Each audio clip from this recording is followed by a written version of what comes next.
ఒకానొక సాయంత్రపు సమయాన గౌతమ్ బుద్ధుడు తన ఆశ్రమంలో సేద తీరుతూ ఉన్నాడు. ఆ సమయాన ఒక శిష్యుడు గౌతమ్ బుద్ధుని వద్దకు పరిగెత్తుకుంటూ వచ్చి, స్వామి, కొంతమంది గ్రామస్తులు తమ దర్శనం కోసం చాలాసేపటి నుంచి ఎదురు చూస్తూ ఉన్నాడని అంటాడు. అప్పుడు గౌతమ్ బుద్ధుడు ఆ శిష్యునితో వాళ్ళని రమ్మనమని చెబుతాడు. కొంతసేపటి తర్వాత గ్రామస్తులందరూ గౌతమ్ బుద్ధుని వద్దకు వస్తారు. అలా వచ్చి వారంతా గౌతమ్ బుద్ధుని ముందు మౌనంగా కూర్చుంటారు. అప్పుడు గౌతమ్ బుద్ధుడు కాసేపు మౌనంగా ఉండి శిష్యులను కూడా అక్కడ కూర్చోమని సైగ చేస్తాడు. శిష్యులు కూడా గౌతమ్ బుద్ధుని ముందు కూర్చుంటారు. అందరూ అక్కడ కూర్చున్న పిదప నిత్య జీవితంలో వారికి అవసరమయ్యే ఎన్నో విలువైన విషయాలు బోధిస్తాడు. దానితో పాటుగా వారికి ఉన్న ఎన్నో ప్రశ్నలకు గౌతమ్ బుద్ధుని అడిగి సమాధానాలు తెలుసుకుంటారు. ఇదిలా కొనసాగుతూ ఉండగా ఒక గ్రామస్తుడు విచారవదనంతో గౌతమ్ బుద్ధుని వద్దకు వచ్చి ఆయన కాలపై పడి బోరున ఏడవడం మొదలు పెడతాడు. అప్పుడు గౌతమ్ బుద్ధుడు ఆ వ్యక్తిని పైకి లేపి, ఏమైంది నాయనా, ఎందుకలా దుఃఖిస్తున్నావు అని అడుగుతాడు. అప్పుడు ఆ యువకుడు ఇంకా బిగ్గరగా ఏడుస్తూ గౌతమ బుద్ధునితో ఇలా అంటాడు, నా పరిస్థితి దుస్థితి గురించి ఏం చెప్పమంటారు స్వామి? నేను ఈ ప్రపంచంలో ఒక నష్టజాతకుణ్ణి. నేను నా జీవితంలో ఏ పనిని మొదలుపెట్టినా సరే అది అపజయంతోనే ముగుస్తుంది. నేను ఎంతగానో కష్టపడి పని చేసినా సరే నా దురదృష్టం నాకంటే ముందుగా అక్కడ ఉంటుంది. ఇలా నా జీవితంలో ఒకసారో రెండుసార్లు జరగలేదు. ఇది పదే పదే పునరావృతం అవుతూనే ఉంది. నా ఈ పరిస్థితిని ఎలా మార్చుకోవాలో నాకు ఏమాత్రం అర్థం కాకుండా ఉంది.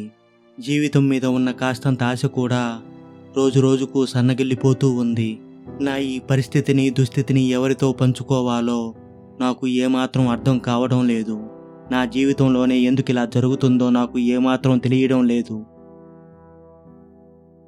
ఇదిలా ఉండగా ఒకరోజు ఒక వ్యక్తి మీ గురించి చాలా గొప్పగా చెప్పాడు.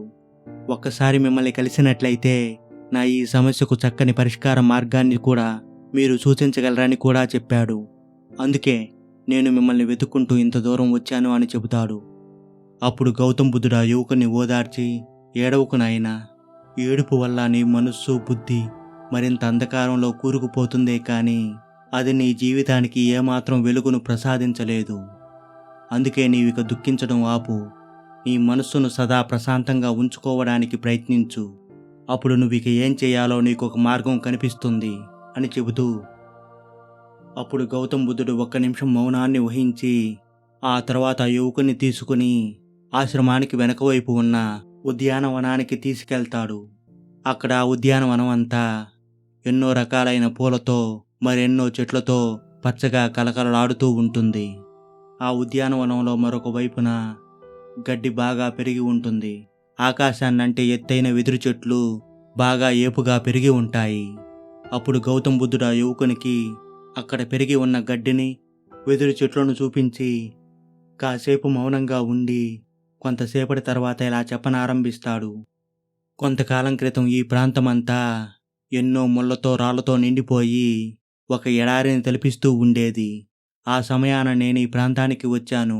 అప్పుడు కొంతమంది ఇక్కడ నేను చేస్తున్నది చూసి అసలు ఈ నేల మనుషులెవరూ నివసించడానికి అస్సలు వీలు పడదని నాతో చెప్పారు.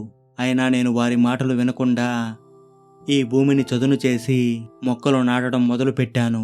నా ఈ చర్యను చూసి ఎంతోమంది నవ్వుకున్నారు. అయినా కూడా నా ప్రయత్నాన్ని ఏమాత్రం మానుకోలేదు. అప్పుడు నేను ఈ భూమిలో ఆ గడ్డి విత్తనాలను ఈ ఎదురు విత్తనాలను నాటాను. రెండిటికి సమానంగానే నీరు అందిస్తూ వచ్చాను. కొంతకాలానికి గడ్డి విత్తనాలు మొలకెత్తి ఈ భూమంతా పచ్చగా మారింది. కానీ దానితో పాటుగా నాటిన వెదురు విత్తనాల్లో ఎటువంటి మార్పు కనిపించలేదు.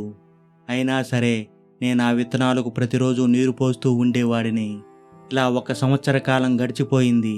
గడ్డి బాగా ఏపుగా ఎదిగి ఈ ఉద్యానవనమంతా పరుచుకుంది. అయినప్పటికీ ఆ వెదురు విత్తనాలు ఏమాత్రం మొలకెత్తలేదు. ఇలా 3 సంవత్సరాల కాలం గడిచిపోయింది. అయినప్పటికీ ఆ వెదురు గింజల్లో నేను ఎటువంటి మార్పును గమనించలేకపోయాను. అయినా సరే నేను నా నమ్మకాన్ని కోల్పోకుండా ప్రతినిత్యం వాటికి నీరు అందిస్తూ వచ్చాను. ఇలా 4వ సంవత్సరం కూడా గడిచిపోయింది. అయినా సరే అవి ఏమాత్రం మొలకెత్తలేదు. ఇలా క్రమంగా 5వ సంవత్సరం వచ్చేసింది. ఆ విత్తనాలు చిన్నగా మొలకెత్తడం ప్రారంభించాయి. అవి గడ్డితో పోల్చుకున్నట్లయితే చూడడానికి చాలా చిన్నవిగానే ఉన్నాయి. అయినా సరే రోజు వాటికి నీరు అందిస్తూ వచ్చాను. ఇలా మరో 6 నెలల కాలం గడిచిపోయింది. అప్పుడు అవి ఊహించిన విధంగా ఒక్కసారిగా ఎంతో ఎత్తుకు ఎదిగిపోయాయి. అవి మొలకెత్తడానికి 5 సంవత్సరాల కాలం పట్టింది. కానీ ఈ 5 సంవత్సరాల కాలంలో భూమిలో ఎంతో లోతుకు ఎదుగుతూ తమ వేరు వ్యవస్థను దృఢం చేసుకోసాగాయి. కానీ పైకి మాత్రం ఎటువంటి ఫలితం కనిపించలేదు అని చెప్పి కాసేపు మౌనంగా ఉండి ఆ యువకునితో మళ్ళీ ఇలా అంటాడు. నీవు ఎప్పుడూ కూడా ఒక విషయాన్ని అస్సలు మర్చిపోకు. జీవితంలో నీకు కలిగే కష్టాలు, వచ్చే అపజయాలు నీ జీవితాన్ని దృఢంగా మార్చేందుకే వస్తాయన్న సంగతిని మర్చిపోకు. అవి ఎన్నో విలువైన పాఠాల్ని నీకు నేర్పిస్తాయి.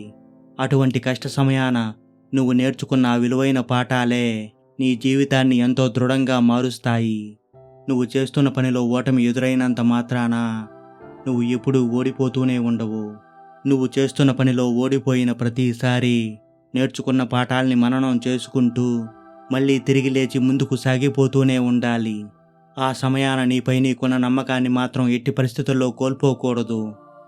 ఇలా నిరంతరం చేస్తూ ఉంటేనే ఏదో ఒక రోజుకు విజయం నిన్ను తప్పక వరించి తీరుతుంది.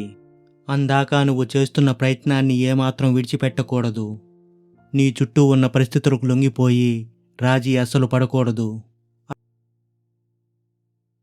అటువంటి సమయాన ఓర్పు సహనాన్ని వహించి ఆత్మవిశ్వాసాన్ని కోల్పోకుండా దృఢంగా నిలబడాలి.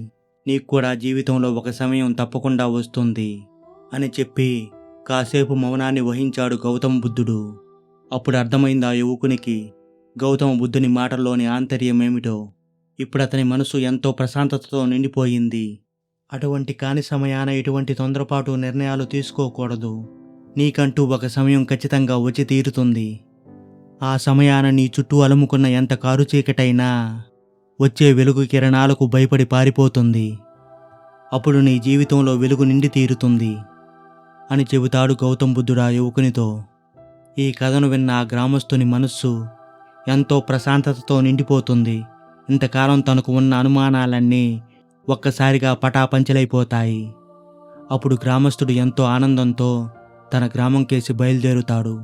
మిగిలిన శిష్యులు గ్రామస్తులు కూడా గౌతమ బుద్ధుని సందేశాన్ని మననం చేసుకుంటూ ఎంతో సంతోషంగా ఆనందంగా తమ తమ నివాసాలకు వెళ్ళిపోతారు.